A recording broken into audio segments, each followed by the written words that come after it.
दुनिया भर के देशों में रक्षा बजट का एक बहुत बड़ा हिस्सा सिर्फ एक चीज पर खर्च होता है, आसमान से निगरानी।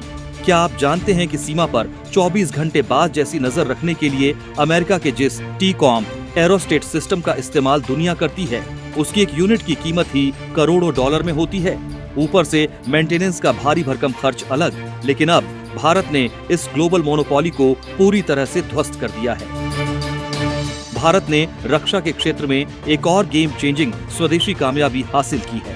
भारतीय रक्षा अनुसंधान संगठन DRDO, IIT दिल्ली और एक घरेलू डीप टेक स्टार्टअप ने मिलकर भारत का पहला पूरी तरह स्वदेशी टैक्टिकल एरोस्टेट विकसित कर लिया है।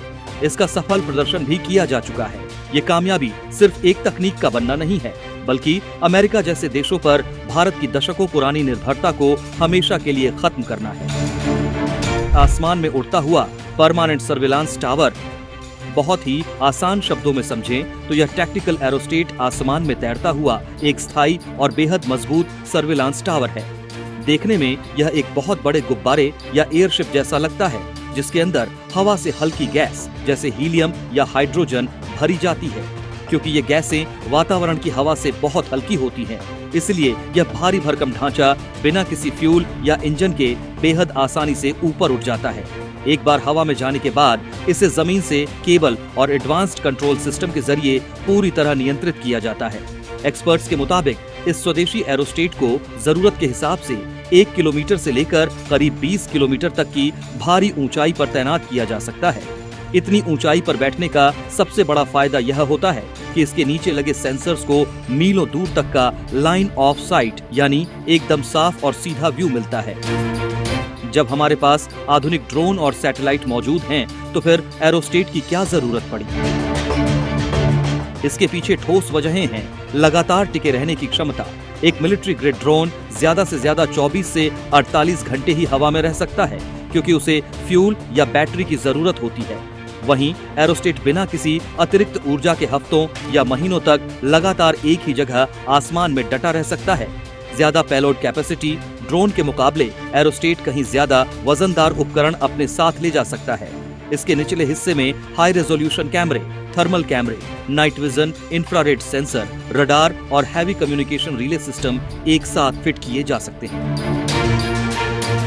किफायती संचालन, सैटेलाइट लॉन्च करना और उसका डेटा खरीदना बेहद खर्चीला सौदा है। एरोस्टेट बहुत ही कम लागत में एक बड़े इलाके की रियल टाइम जासूसी या निगरानी करने का सबसे सस्ता और सटीक जरिया बनता है। यह स्वदेशी एरोस्टेट भारतीय सेनाओं के लिए एक फोर्स मल्टीप्लायर साबित होने वाला है। इसके मल्टी रोल फीचर्स इसे बेहद खास बनाते हैं।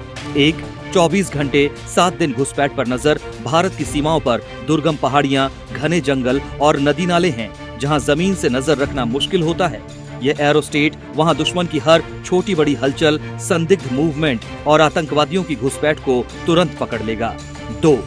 Military communication network. युद्ध या किसी इमरजेंसी के समय पहाड़ी और दूर दराज के इलाकों में मोबाइल या रेडियो सिग्नल काम करना बंद कर देते हैं।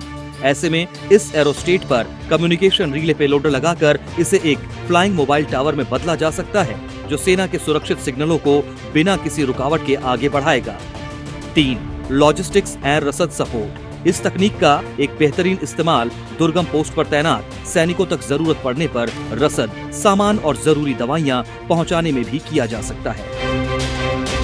इस प्रोजेक्ट की सबसे खूबसूरत बात इसका मेक इन इंडिया मॉडल है। ये देश के premium academic institute, defence research wing और यंग एंटरप्रेन्योरशिप के शानदार तालमेल का नतीजा है। IIT दिल्ली के टेक्सटाइल एंड फाइबर इंजीनियरिंग विभाग के प्रोफेसर डॉक्टर भूपेंद्र सिंह भटोला के अनुसार DRDO लंबे समय से चाहती थी कि इस क्रिटिकल टेक्नोलॉजी को भारत में ही बनाया जाए। साल 2017 से 2023 के बीच चले 2 बड़े रिसर्च प्रोजेक्ट्स के दौरान IIT दिल्ली ने इसके लिए एक बेहद खास और मजबूत फैब्रिक मटेरियल तैयार किया, जो हवा के भारी दबाव और खराब मौसम को झेल सके। इसके बाद इस प्रोजेक्ट से जुड़े रिसर्चर डॉक्टर नीरज मांडलेकर ने एक स्टार्टअप की शुरुआत की। इस स्टार्टअप ने उस खास मटेरियल को एक विशाल एरोस्टेट का परफेक्ट शेप देने की बेहद जटिल मैन्युफैक्चरिंग टेक्नोलॉजी को खुद डेवलप किया। अब तक भारत इस तरह के सर्विलांस एरोस्टेट सिस्टम्स के लिए अमेरिकी कंपनी टीकॉम जैसी विदेशी कंपनियों पर निर्भर था। विदेशी सिस्टम्स न सिर्फ बहुत महंगे आते थे, बल्कि उनके स्पेयर पार्ट्स और मेंटेनेंस के लिए भी भारत को दूसरे देशों का मुंह देखना पड़ता था।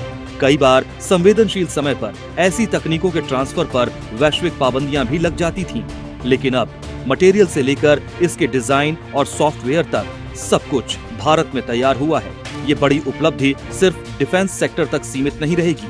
भविष्य में इसका इस्तेमाल डिजास्टर मैनेजमेंट, बाढ़ या भूकंप के समय संचार बहाल करने, क्राउड कंट्रोल और सिविलियन सर्विलांस में भी बड़े पैमाने पर किया जा सकेगा। भारत का यह स्वदेशी कदम साबित करता है कि जब देश की रिसर्च और युवा स्टार्टअप्स हाथ मिला लेते हैं तो आसमान की ऊंचाइयां भी छोटी पड़ जाती हैं।